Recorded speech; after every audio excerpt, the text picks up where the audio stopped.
When I think about the modern late 20th century American Christianity, I think about a movement that is prevalent in American Christianity. It's called the emergent church movement.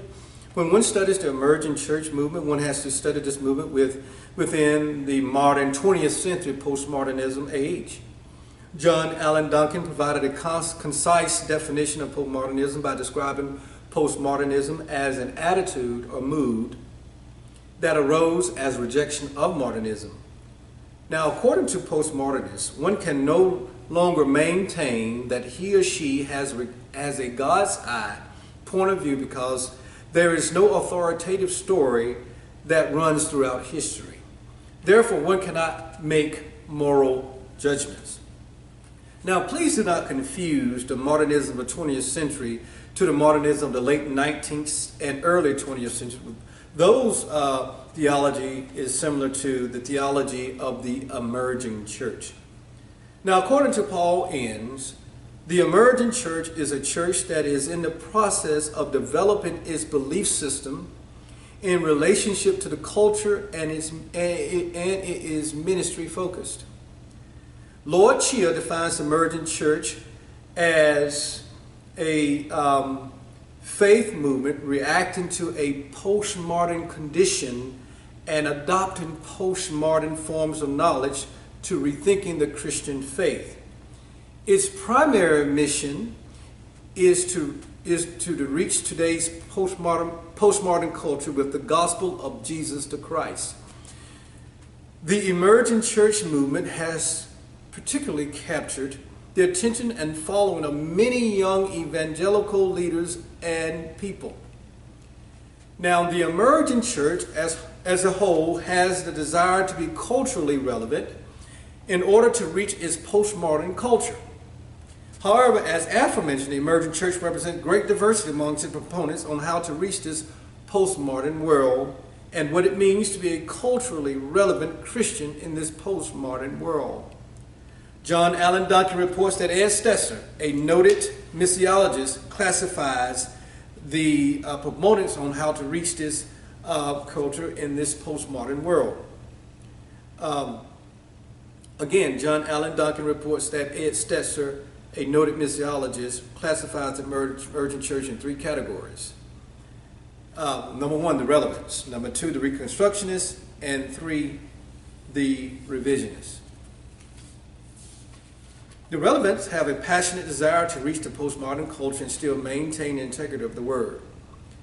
Therefore, relevants are often theologically conservative and focus more on updating worship styles, preaching styles, and leadership models than revising theology. They are committed to biblical teaching and biblical leadership and endorse many of the values of evangelical churches. The reconstructionists are essentially theologically evangelical but are dissatisfied with the evangelical church. The reconstructionists desire to focus on changing the current forms of the evangelical church into a church community. Reconstructionists maintain orthodox views of the gospel while arguing that the forms of the church must change. The revisionists are the liberal streams of the emergent church. They want to revise the method and the message. The revisionist questions key evangelical doctrine. Allen reports that Stetzer describes the revisionists as those who question in some cases a substitutionary atonement, the reality of hell, the nature of gender, and the nature of the gospel itself. I want to focus on the latter of the three categories of the emergent church, the revisionists, because I believe that in the quest of being culturally relevant, the American church can fall away from the Word of God. With the emergent church's movement, postmodernism, the emergent church, specifically the revisionist, embraces relativism, thereby rejecting the notion of absolutism in theology and particularly regarding the scriptures. Therefore, the emergent church sees scriptures as a narrative. In their view, the Bible simply records what has happened in biblical history without necessarily impacting us or applying it to us today. The emergent church sees the traditional church as failing to reach the gospel of today's culture due to its commitment to tradition and formulaic programs, and its failure to adapt emerging culture to the emerging culture. Emergent churches reject the church of modernism. Emergent churches reject the seeker-sensitive church and megachurches, which they view as emphasizing entertainment while failing to make an impact on people's lives in the postmodern generation. Rather, the emergent church chooses to gather in worship gatherings that are experimental and spiritual mystical, and where the focal point is holistic experience in a setting of darkness. Many emergent churches seek a cultural shift from knowledge to experience. As a result, the emergent church seeks to create services that are multi-sensory and interactive, while the traditional evangelical view begins with facts which influence belief, which influence behavior. The emergent church begins with experience, which influences behavior, which influences belief. In short, the emergent church leaders view evangelical, fundamentalist, Orthodox church and worship services with hymns as stagnant and failing to interact with and impact the culture. They seek to shed themselves of traditionalism, which they believe is established in modernism, and adapt to the culture. According to Enns, the emergent church is a protest movement against absolutism and against traditionalism. As aforementioned, the emergent church is deeply influenced by postmodernism, especially regarding the scripture and key evangelical doctrines. With regard to the doctrine, the emergent church, the revisionists in particular, does not hold to specific doctrinal statements. The emergent church does not view doctrine in black and white. They see multicolors of other cultures, backgrounds, and religions. With regard to the Bible, the traditional evangelical view of Scripture is that all words in Scripture are God's words, and both Old and New Testament supports this view. The revisionists of the emergent church prefer the gospel over the letters of Paul, because they believe that that message of the gospel is more authoritative. They view the Scriptures as one of many sources of authority. They appeal to the community, church tradition, and the experience of listeners along with Scriptures as their source of authority. Revisionists question the authority and the divine inspiration of Scripture and the views of the Bible as merely a narrative. Therefore, if they have a postmodern view of a doctrine in the Bible, they will inevitably have a postmodern view of the Jesus of the Bible. The traditional evangelical view of the doctrine of Jesus the Christ is that Jesus was both a human and a divine nature in one person. The emergent church revisionists in particular downplay, not to deny, the deity of Jesus by emphasizing his humanity, also almost in exclusion to his deity. In their preachings and writings, one can see little or any emphasis on the cross and Christ crucified. In fact, there is a disdain for the traditional evangelical church's dominant theme on the crucifixion and resurrection of Jesus the Christ, the Son of the living God.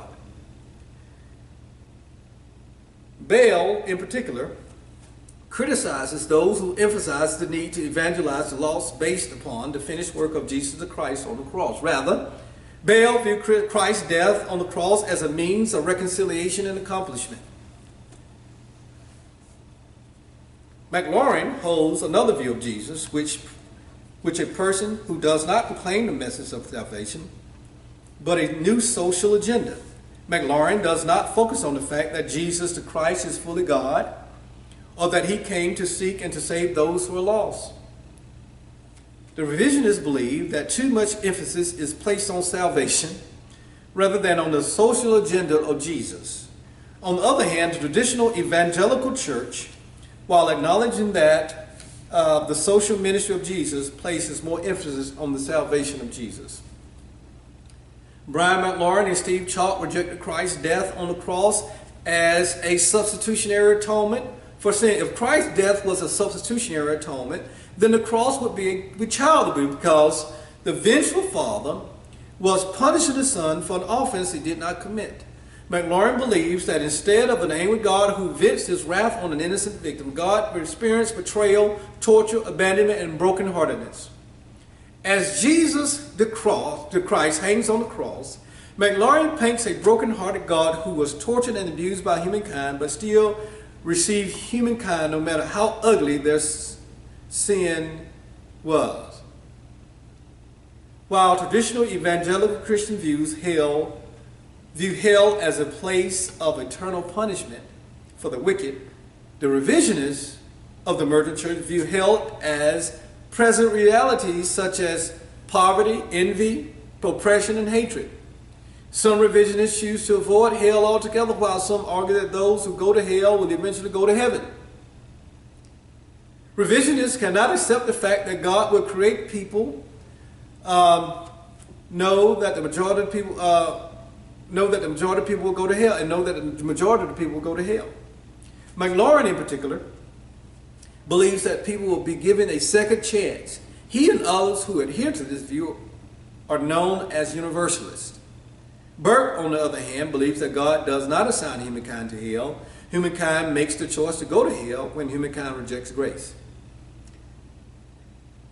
The views of the emergent church differ from the views of traditional evangelical church. The views of the various doctrine held by the traditional evangelists are based upon proper exegesis, which is the foundation of biblical theology.